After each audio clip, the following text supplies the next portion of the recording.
Hello mga kasipat, maayong hapon. So shoutout nga po pala kay Roger Rabbit, saludo ako sa iyo.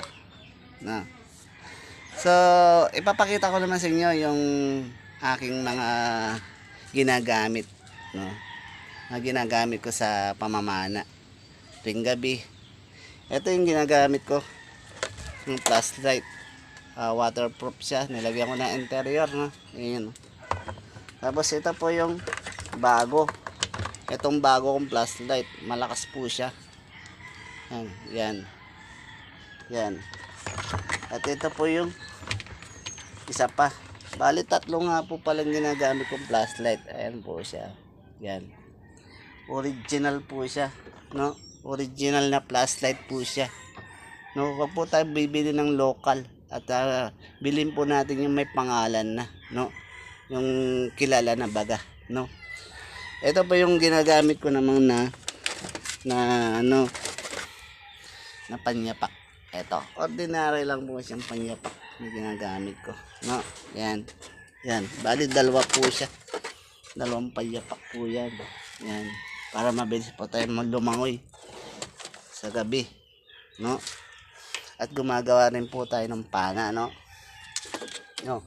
Ito yung gawa ko mong pana, double flapper. Manipis po siya. Yan. Isa pa lang po sa manipis po to. Double flapper. Ito na po yung ginagawa ko palang pana. Yan. Yan. Yan po siya, no?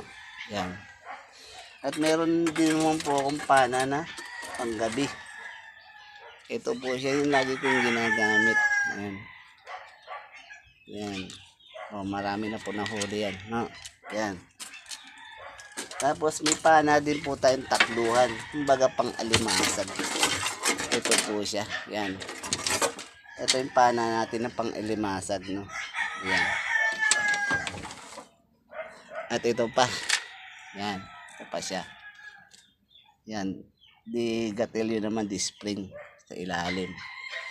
At meron din naman po tayong pang day dive, no? Ito po, pang day dive po natin siya. Yan. Ginagamit po natin na pamana sa araw. Kasi mahaba po siya, no? 7 pie po ang haba niya, no? Mahaba po siya, no? Yan. So malalaki po na nadali yan.